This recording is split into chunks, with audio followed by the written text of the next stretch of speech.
It's really hard because the sports are so different. And they're both team sports. But Tom Brady is so much more reliant on the defense and on the special teams than Michael is. So the only way I can equate it, Skip, I'm going to put it to you like this. I trust Michael Jordan's jump shot more than I trust Tom Brady throwing the football. I mean, that's the only way, because we haven't seen Tom have a walk-off where he throw in the Super Bowl, Skip, he throw the touchdown, and that's the ball game. And that's the difference, because he gets credit for a game-winning drive if Adam Vinatieri or Gostkowski or Suck-Up kicks the game-winning field goal. That's a game-winning drive. Tom Brady was clutch.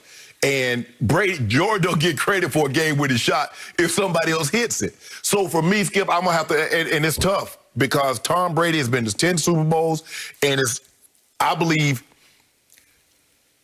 think it's probably a little bit more difficult to do what Tom has done than Mike, for the simple fact is football is one game.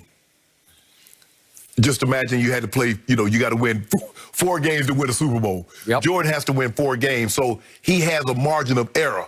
He loses. Just think, if he had his first final, Skip, the Lakers beat him the first game. Well, if that was football, it's over. Magic's the champion. So that's the only way I can look at it, Skip. I'm going to trust Michael shooting the ball more than I'm going to trust Tom throwing the ball.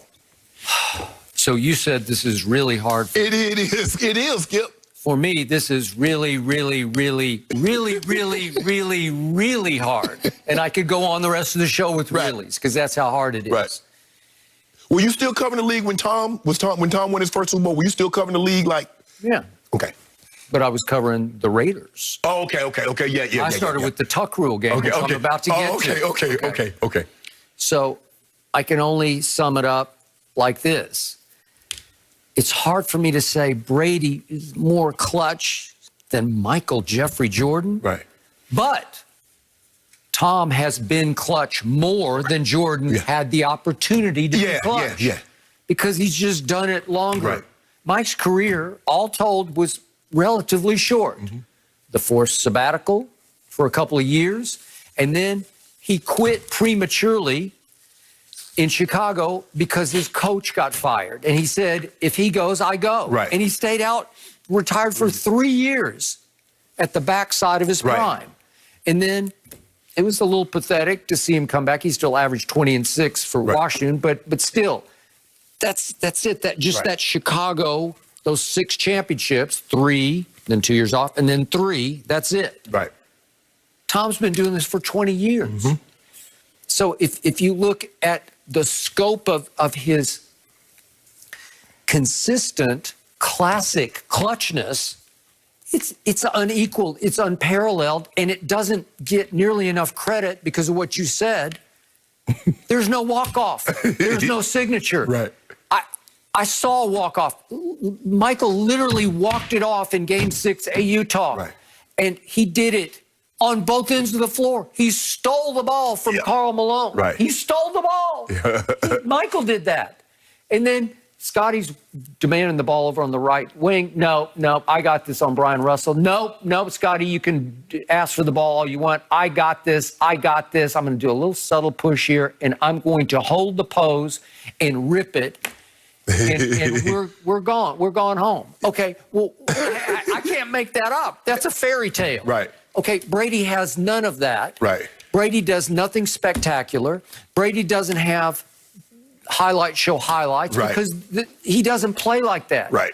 I told you, sometimes the greatest genius is imperceptible genius, where it's beyond the naked eye genius, where he's doing things that you just don't realize how special it is. He is too great for his own good, because he's not great. He's too perfect with his reads, his pocket feet, but it doesn't translate to highlight throws. So in the end, to your point, I guess if you push me to the brink and you say one shot or one pass for your life, I'll still take Jordan. but if you talk about one game for your life, I'm going to go Tom. No. Hold on. Game. So that's 4 quarters of game. So you want to take Tom Brady over Mike in a game? And especially one season for your life, the longer the expanse of time, the more I'm going to take. I can't go with you with that one. But think about what happened. I'm sitting in the press box on January 19th of 2002 covering the Raiders, and I thought they were really good. It's John Gruden's Raiders they would go under Bill Callahan the next year to the Super Bowl. Yeah. But I thought they were a Super Bowl-looking team at this point. So I picked him to win this game against the sixth-round pick in his first year of starting. Right. And I had overlooked the fact that sixth-round pick was 11-3 as a starter after he took over Drew Bledsoe, who was 0-2 at that point. Right.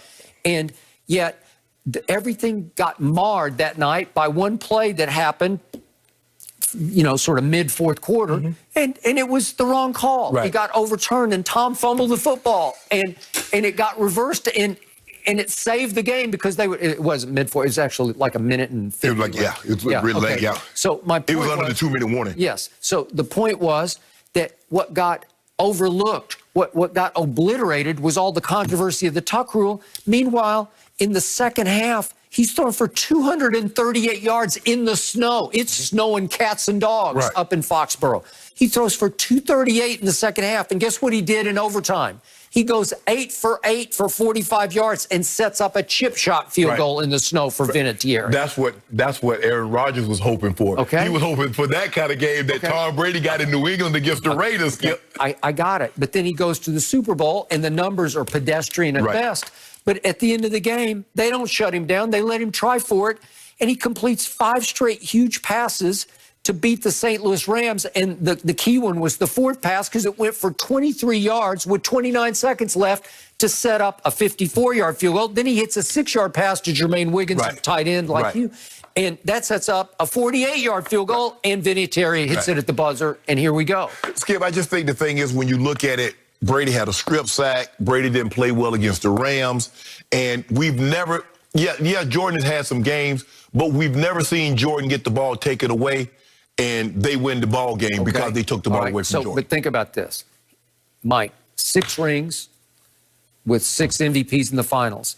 Brady, 6 rings with 6 game-winning drives in the fourth quarter or overtime. So there's no fluke in there. He pulled it off every time. No, he doesn't play defense the way Mike can play defense because the game doesn't allow it.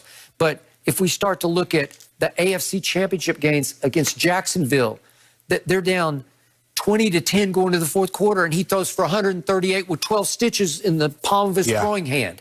And they come back and win that game.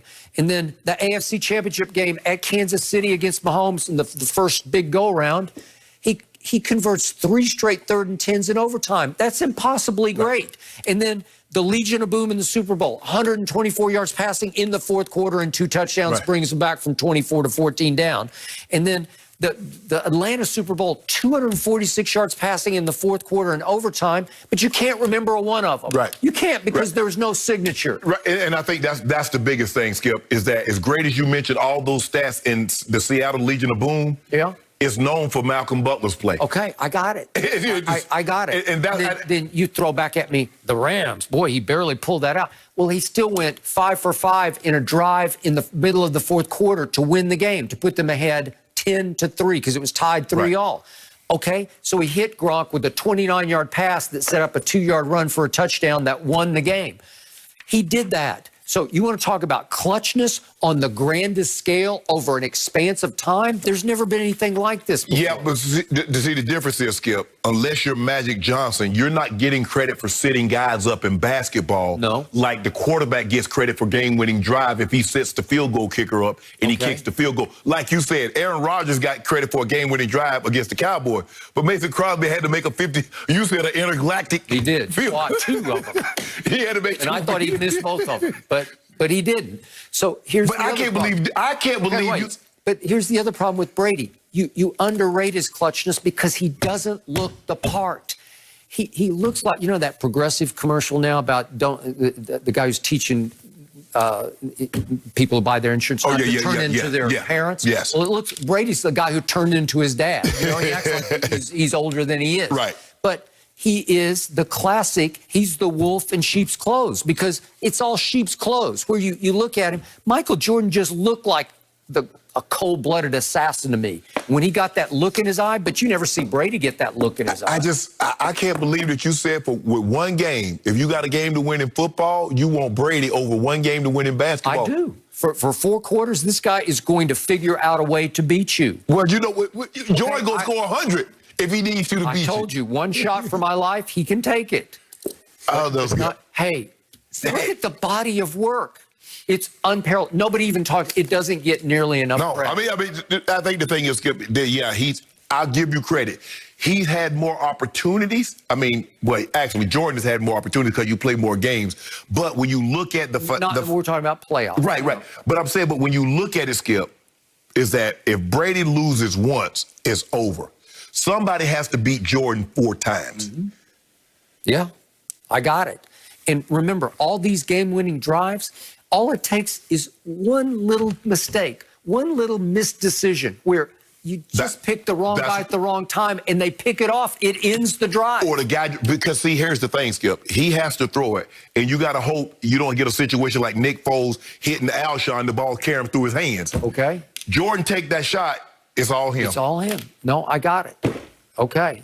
So I can't believe it. Michael, I'm sorry. You gotta give me all your Jordan stuff. You gotta turn it in. You gotta turn in your Jordan stuff. Can't. Yeah, you can. I said one shot for my life. No. Hold on.